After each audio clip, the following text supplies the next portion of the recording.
ડાંગ જિલ્લાના ગુરુકુળ આશ્રમ વિદ્યાલય ભદરપાડા ખાતે રાષ્ટ્રીય વિજ્ઞાન દિવસની ઉજવણી કરવામાં આવી।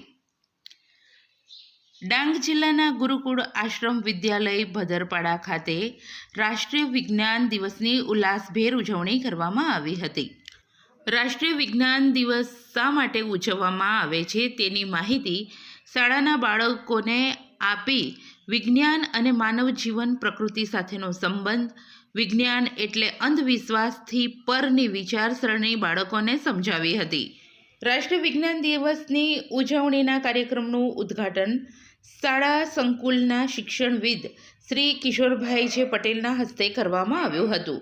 શાળાના ગણિત વિજ્ઞાન શિક્ષક શ્રી જગદીશભાઈ પટેલ અને શ્રીમતી દીક્ષિતાબેન પટેલ તથા સમગ્ર શાળાના સ્ટાફ અને બાળકોનો સહયોગ થકી આ કાર્યક્રમ સફળ થયો હતો। સાથે વિજ્ઞાનના સાધનોની ઓળખનું નિર્દેશન કરાવી તેમજ વિવિધ સ્પર્ધાઓ જેવી કે વૈજ્ઞાનિક ક્વિઝ, વક્તૃત્વ સ્પર્ધા, ચિત્ર સ્પર્ધાનું સફળ આયોજન થયું હતું। સાથે સાથે વૈજ્ઞાનિક પદ્ધતિથી બાળકોને વૈજ્ઞાનિક પ્રયોગો કરી બતાવવામાં આવ્યા હતા। પછી એના પર સાધનોની અંદર કઈ પદાર્થ આવતા તો પદાર્થની પછી રીત એટલે આપણે જે કંઈ કરવાનું તેની રીત આવે અને તેમાં તમારે અવલોકન કરવાનું આવે અને અવલોકન કર્યા પછી આપણે એ નિષ્કર્ષ બનાવવાનો નિર્ણય પર આવવાનું છે। તો આપણે અહીંયા સરે કીધું પ્રયોગ જ છે એક પ્રકારનો, પણ આપણે જે અંધશ્રદ્ધા નિવારણનો આપણો પહેલો ટોપિક છે અંધશ્રદ્ધા નિવારણ, તેના અનુસંધાનમાં તો મને વિદ્યાર્થીની જરૂર પડશે તો હું પ્રિયાબેન જ બોલાવીશ। પ્રિયાબેન તમે અહીંયા આવશો। આપણા પાસે અહીંયા તમે કાઢી લો, હાથ બતાવો આ લોકોને। ચલો હવે તમે સામે જે પીળા કલરનો રૂમાલ છે એના પર મૂકો, છાપ પાડો, એના પર પાડો, દબાવો, દબાઈ રાખો, જરાક વાર દબાઈ રાખો।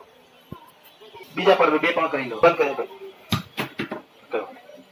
તો રંગ બદલાઈ ગયો છે, રંગ બદલાઈ ગયો। હવે થોડુંક શું તે પછી વાત કરીએ તો એમનો જે કલર રંગ છે તે બદલાઈ ગયો છે। કયા રંગનો કલર દેખાય છે? લાલ રંગનો દેખાય છે કે નહીં? એટલે આપણે અવલોકન તમે શું કરીએ, પેલા ડીશની અંદર શું પાણી તો છે પણ પાણીની અંદર પ્રકારનો કચરો તો એ જે છે એ સાબુનો દ્રાવણ હતો અને એ કચરો તે સફેદ કચરો હતો, પણ એ હળદર, આપણે હળદર એની અંદર બોળીને મેં હળદર વાળું બનાવી દીધું છે। આમ જો ડાઘા પડે જો આપણે કોઈ બધા એવું થઈ જાય ને અમે આમાં પડે છે તો આ પ્રકારનું જે છે જો તમે જોશો તેમ એમ કહી લો કે ભાઈ કોઈને વાગી ગયું એવું દેખાય તો પેલા લોકો બતાવે ક્યારે, અથવા તો કોઈ એવું હોય આનામાં પગ મૂકે અને ચાદર પાછી લગાવે ચાલે એટલે પેલા પગલા દેખાય, કંકુના પગલા, એવી રીતે તમને એવા તમને હિંમત પેલું કરી નાખી કે ભાઈ આવી રીતે બહુ આવું થાય છે। આના ચમત્કારની વાત કરો વિદ્યાર્થી મિત્રો, કઈ ચમત્કાર નથી। આપણે એસિડ બેઝ અને ક્ષારની અંદર આપણા વિજ્ઞાનમાં પાઠ છે તેની અંદર ભણ્યા છે આવી રીતે તમારે હળદર પત્ર બનાવવાનો તો હળદર આપણે બનાવવાનું પછી તમારે એવી રીતે એ લોકો કરે છે। તમે જોશો હવે હમણાં તમે જોયું તો તમને ખબર છે પણ 12 બધા કઈ વાઇબ્રો છે એવી રીતે આવે છે। તો આવા પ્રકારનો એક આપણે સમજવામાં આવું કઈ થાય તો તમારે શું કે આ કોઈ ટ્રીક છે, આ કોઈ જાદુ નથી, કઈ નથી।